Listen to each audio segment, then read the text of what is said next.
What's up, guys? So today I have a little bit of a different video for you. This is going to be a response video to Sam. You may know her from the Battle Ash channel.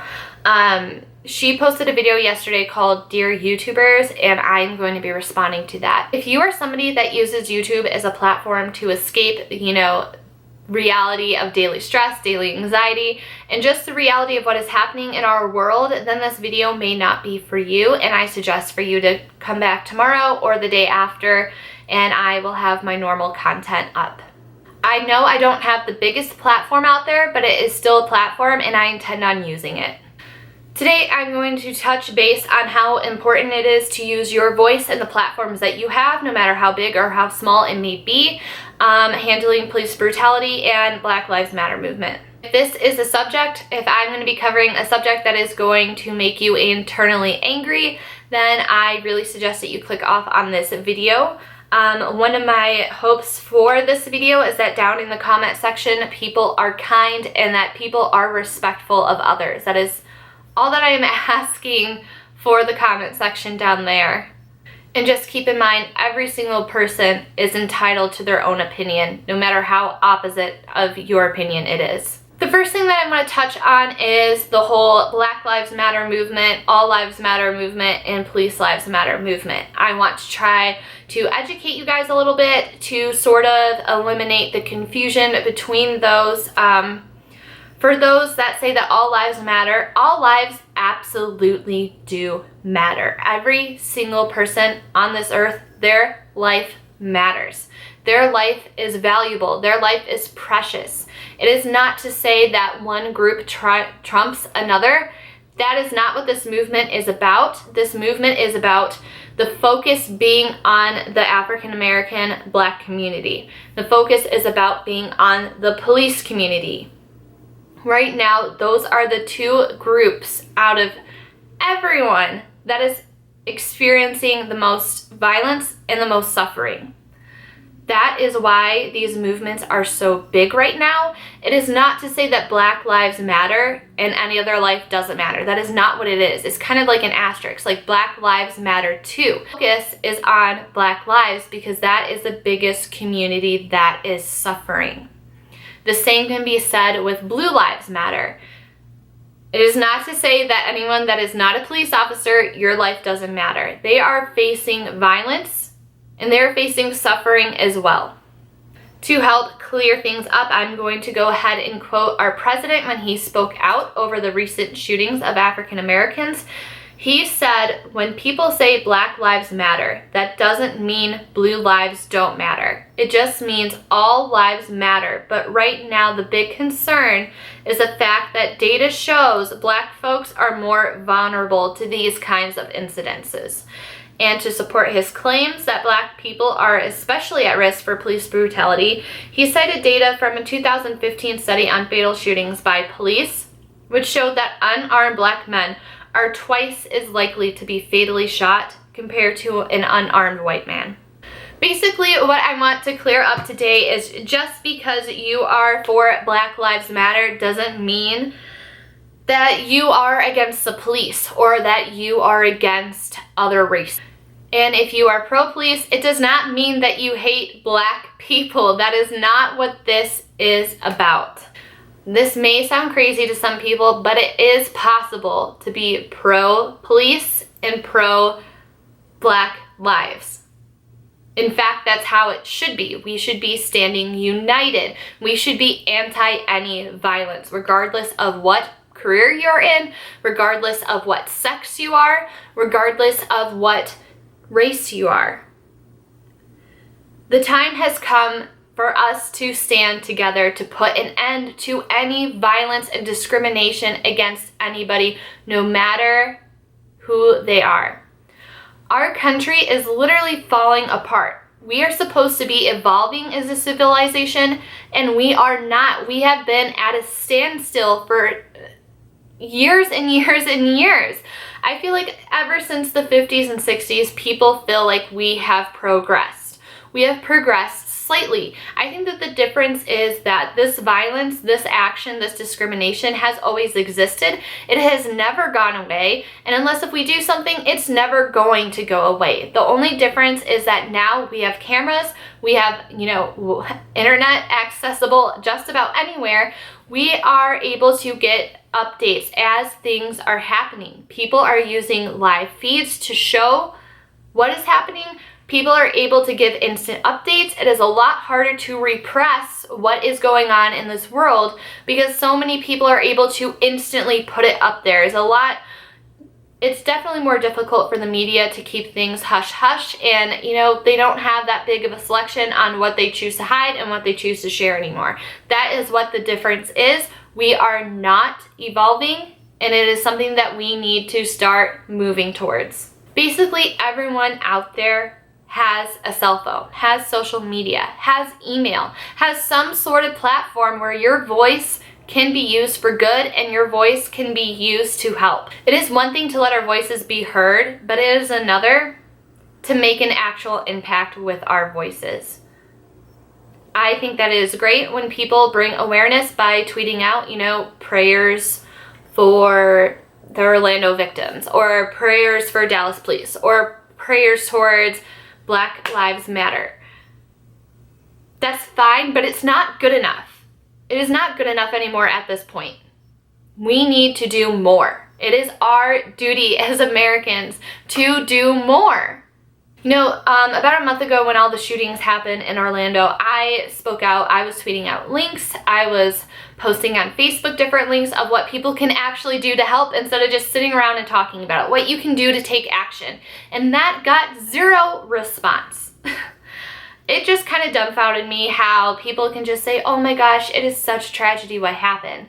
And their status can get, 100 likes and get some comments like, oh my gosh, I know it's so terrible. But then when you post something with links for things that people can actually do to help, it's crickets. People much rather stick their head in the sand than actually do something to help what may be considered a sticky subject or a controversial matter. And I think that's because people are so afraid to take action in fear of what their peers or what their cohorts may think or may say about this. But we can't let that drive us into doing nothing. I think it also stems on, being taught don't talk about politics, don't talk about religion, which to an extent you're better off not discussing it. But when it comes to human rights and when it comes to what is going on in our society, there needs to be conversation about this. Another thing that is frustrating to me is that people seem so fine with doing the bare minimum. They think because they tweeted something or they posted on something on Facebook, they're doing their duty as an American or as a citizen on this earth, that they were able to publicly acknowledge a tragedy that happened, and they think that that is all that they should be doing. It's not okay. If we do not actually take the time and put in the effort to take action to try to change and improve our communities, we will never improve or evolve as a society. The beauty of social media is that we have an ability to reach people all over the world that we normally wouldn't be able to reach on a daily basis. I have suggestions on what to do, which I'm about to go over, but maybe someone out there has a different suggestion on what to do that is peaceful and that will actually invoke change. If you do have that suggestion on what to do, or if there is a link or something that I have not mentioned, please feel free to leave that in the comments down below. The more we can educate ourselves, the more we can find things to actually do, the better off we are. There are so many people that have spoken out on this saying that they don't know what to do about it or that they feel helpless. They're not sure what they can actually do. So here I'm going to go over some different ways that you can actually help. If you are someone that is outraged by the police brutality, the best thing that you can do is do research. Do not just, look for things on social media. Find actual research. Find actual statistical reports. Find articles on this subject. Know your history. Know as much as you can possibly know on the subject. One thing that you can also do is try Googling police training in your area.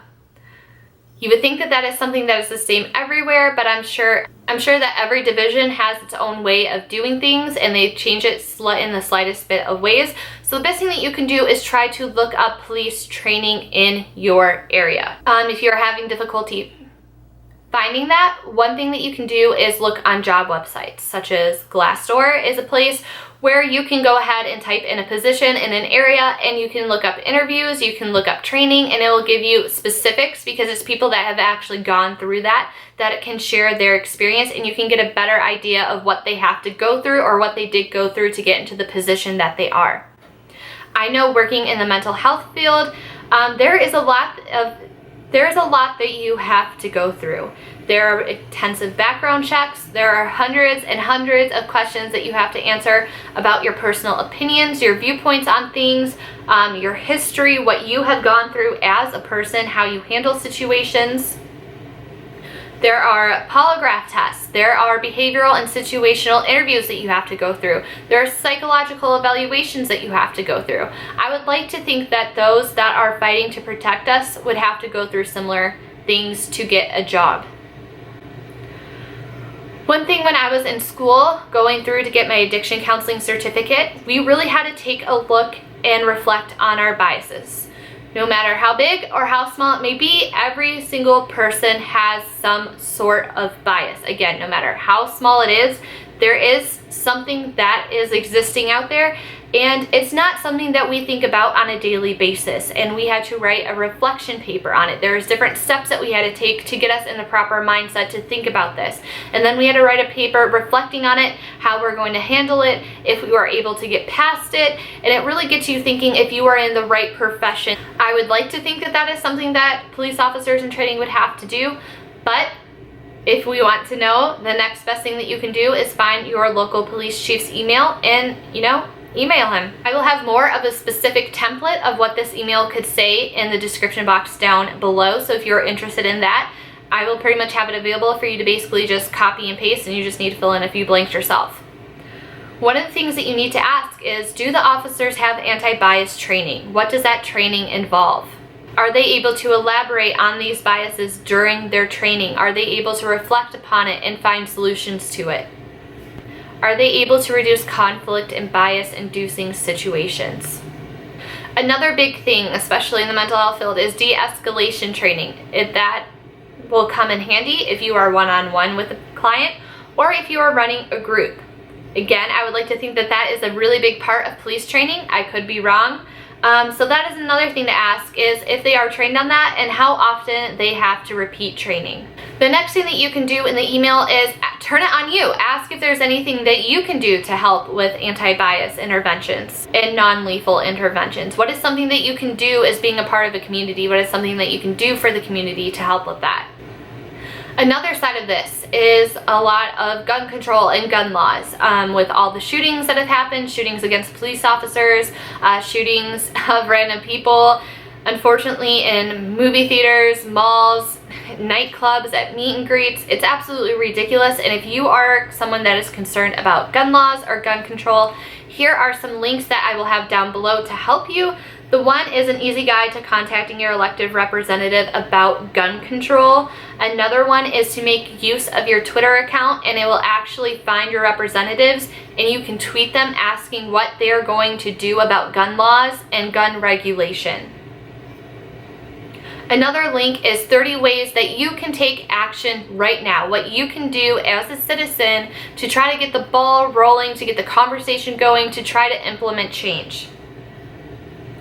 Another link is to find out if your representative has taken money or bribes from the NRA, which is actually can be quite surprising when I look that up. And you can also find out how your senator has voted on gun regulation, gun control, gun laws, all of that. Hopefully some good came from this video. I know it's a lot longer than what I intended it to be. I hope you guys don't mind. This is a subject that you can honestly spend hours talking about. I want you guys to keep the conversation going. Don't be afraid to let your voice be heard. Remember to act with your brain. Do not act on emotion. Let your emotion be that internal drive and be that motivation for you to be the change and action that you want to see, as long as it is peaceful, as long as it is going to help and evolve us as a community.